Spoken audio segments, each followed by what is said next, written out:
સુરતમાં શ્રીહરિ પૂર્વજનોને જે વાત કરી હતી તે મુક્ત મુનિએ ઉત્તમ રૂપને કહી, એટલે દાદા ખાચરની વાત કહી. જો શું કહે છે, ભગવાનના દાસના ચરણ સેવક થઈ વર્તતા હોય એ ભગવાનના સાચા સંત છે. ભગવાનના દાસના ચરણ સેવક. ક્યાં જઈને ઊભા રહેવાનું છે? આ તો ભગવાન થઈને ફરે છે.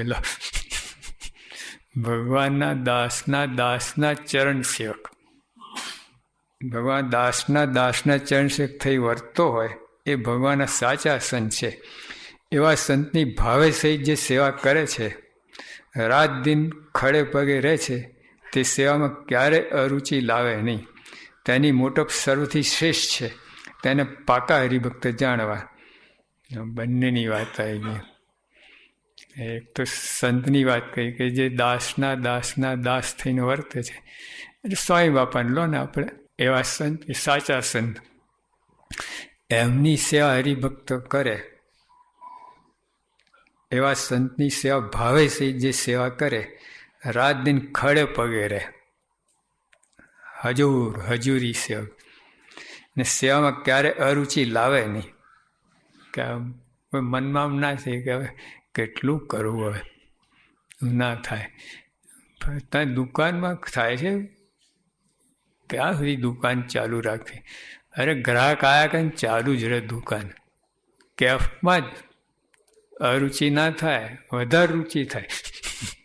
જેમ ગ્રાહકી વધે ને વધારે થાય. અરુચિ કોને થાય? નોકરને. હા, એને બગાસા શરૂ થઈ ગયા. આ મરી ગયા, આટલા બધા ગ્રાહક આવીને ઊભા છે, આ શેઠ છોડશે નહીં, દુકાન ટાઈમસર બંધ નહીં કરે, અને આપણો મરો. હવે એને ગરજ હોય પૈસાની, નોકરી છોડી છે, નોકરી બીજી મળતી ના હોય, એટલે ગમેલી દુકાન ખોલી કરવું પડે.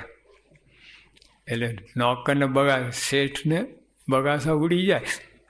હા, ગ્રાહકી જેમ વધે ને ખેંચી કાઢે. આખી રાત ગ્રાહક આખી રાત ચલાવે અડધે બારણે. પહેલાં એવું ચાલતું જ હતું. સરકારે કાયદો કર્યો 8 કલાકનો. પહેલાં તો પછી રવિવારે બંધ રાખવા, અઠવાડિયે કર્યું બંધ. પહેલાં તો આખો મંડળ 24 કલાક ચાલતું હતું દુકાનો. હા, રાતના 2 વાગે ને તો ઓલો ખોલી આવે, દુકાન ખોલીને આપે તો. હવે કાયદો થઈ ગયો. ને સેવામાં ક્યારે અરુચિ લાવે નહીં, તેની મોટપ સૌથી શ્રેષ્ઠ છે. મોટપ તો ખરો, પણ મોટપમાં સર્વ મોટામાં શ્રેષ્ઠ એવું કહી. તેને પાકા હરિભક્ત જાણવા. આવી રીતે જે સેવા કરતો હોય, આવા પ્રમુખ સાઈન સેવા આવી રીતે સેવા કરતો હોય, ખડે પગે. એટલે બાપા તો ત્યાં છે અમદાવાદને, આપણે અહીંયા છીએ. કઈ રીતે તમને બાપાની સેવા ક્યાંય મળે? અમે 800 850 છીએ. પહેલાં અમારો વારો, પછી તમારો વારો.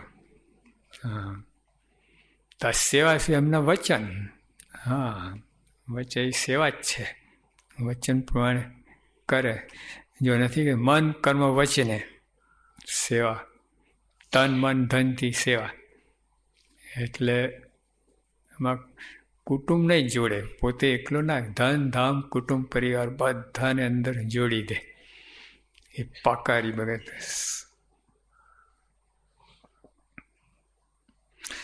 જીવ જ્યારે શ્રીને શરણે થઈને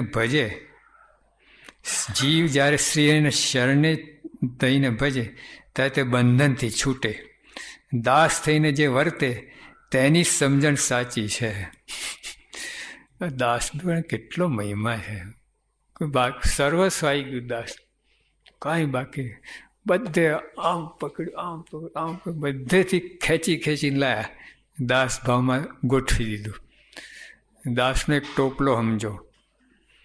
એમાં જ્ઞાન, ભક્તિ, આ તે અનંત ધ્યાન, ધારણા બધું અંદર ભરતા જ ગયા મહારાજ દાસના ટોપલા. એ ટોપલો ઉપાડો, દાસ પણ ટોપલો. આપણે દાસનો ટોપલો બનો તો અંદર બધું આવશે. આ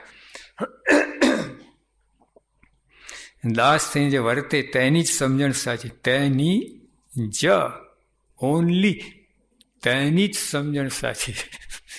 તેની સમજણ નહીં, તેની જ વાતે સાહેબ ને. જો તમે પૈસાનો મહિમા જાણો છો, કેવા ગુલામ થઈ જાઓ છો પૈસાના. હા, પૈસા માટે ફના થઈ જાય છે. ફના માટે, અરે પૈસા માટે લોકો કેટલું સાહસ કરે છે કે નહીં? આ તો આ સભા ચાલે છે ને કહેવામાં આવે કે આ સભામાં જે આવે અને 10,000 રૂપિયા વ્યક્તિ દીઠ આપવામાં આવે તો સંખ્યા કેટલી થાય? આ ઉપર માર બધા ઢગલા બંધ થઈ જાય. તો જે કથાનો મહિમા નથી, પૈસાનો મહિમા છે. કથાનો તો પૈસા મળે કે ના તોય આવે, ગમેલા વિઘ્ન હોય તોય આવે. એટલે જે એટલા માટે મારે કે દાસ થઈને વર્તે છે તેની સમજણ સાચી છે. હા, જો ખરેખર સમજણ હોય ને તો દાસ થવાય જ, એને વર્તન સરળ પડે. હા, દાસ થવાનું સરળ પડે. એ સાચી સમજણ દાસ થવાનું સરળ પડે ને. આત્મ સ્વરૂપે વર્તનારા દાસ પણ ભૂલી જાય છે, તેથી કર્મ બંધન રહે છે. લો, શું કહ્યું? આત્મ સ્વરૂપે વર્તનારા દાસ પણ ભૂલી જાય છે. એટલે આત્મ સ્વરૂપ વર્તનાર અંદર દાસ પણ હોવું જ જોઈએ.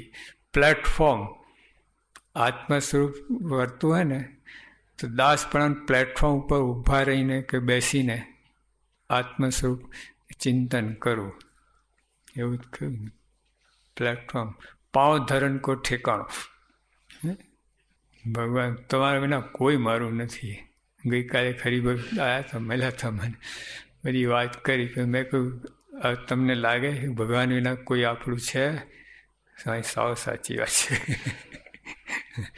એવું જ છે. પાँव ધરણ કો ઠેકાણો. અને ભગવાન એવું કરે જ છે, એવું ગોઠવણ કર્યા કે તમે એમને શરણે જાઓ. હા, અમે છે ને અક્ષરભુવનમાં યોગી આપણે ઉપર પેલું માર કયું યજ્ઞ પુરુષ સભાગૃહ, તો યોગી આપા કહે કે હોલ હિન્દુસ્તાનમાં ના એવું બનાવો. મને નિશ્ચય સાંઈના બાપાએ વાત કરી. એટલે અમે તો રોજ સવારે નીકળી પડીએ બધા હોલ જોવા માટે. મુંબઈના બધા ભાઈદાસ હોલ, પછી આ બધા હોલ અમે જોયા. અને આ લોકોને ટાઇલ્સ પાથરવાની હતી. અમને કહે કે તમે જલ્દી કરો, કંઈ નક્કી કરો કે જો આ છે સારામાં સારી 144 રૂપિયા ગ્રોસરી તે તમે કહે હજુ રોકાઈ જાઓ. ઓલા લોકો મજૂરના પાસે ચડતા હતા પૈસા, એટલે 74 રૂપિયા ગ્રોસરી પાછી હતી. કાળી પીરી તો ખબર તો ગમેલું ધોન તો ગંદી જ લાગે. એટલે બે માથું કૂટતા બાપા ત્યાં ટપાસતા આવીને બાજુમાં બેઠા. બાકી શું કેમ હોલ બનાવવાનું છે ને આપણે, કેમ બેઠા છે? બાપા હોલ થઈ ગયો. એટલે યોગી આપણને પોતામાં જ જોડવા હતા. માલ અહીં હતું, આપણે બીજું બધું કરે રાખે. એમની આજ્ઞાથી મનમાં આવે ને એ ટૂંકમાં એ નજર બહાર ના જવા જોઈએ. એમને રાજી કરવા માટે, લોકોને દેખાડવા માટે આખા હિન્દુસ્તાન હોલને એવું નહીં. સ્વામી ભગવાન માટે એ મનમાં એ ભૂલી જાય છે ને, એટલે એ કર્મના બંધન થાય છે. જેમ બાપાએ લખ્યું. હા, ભગવાન ભૂલાય ને પછી તમે કરો, કર્મ બંધન થાય તમને. આત્મ સ્વરૂપે વર્તનારા દાસ પણ ભૂલી જાય છે, તેથી કર્મ બંધન રહે છે. હા, આત્મ વર્તે તોય કર્મ બંધન રહે છે. લો, દાસ પણ ભૂલ્યા. દાસ પણ એટલે શું? ભગવાન આપણા ધણી છે એ ભાવ અંદર આવે છે. એટલે ભગવાન ભૂલ્યા ના કહેવાય. દાસ પણ હંમેશા ભગવાન સામે રહે છે. અને અને આ બીજા સાધનમાં ભગવાન બાયપાસ થઈ જાય. હા, ગુણાતન સાહેબ કહ્યું પહેલાં પણ છેલ્લી વાત, કથા કરે, કીર્તન કરે, વાતો કરે, દેહ તે હું નહીં એમ ના માને, અને હું આત્મા છું નિરંતર આઠે પર ભજન કરે.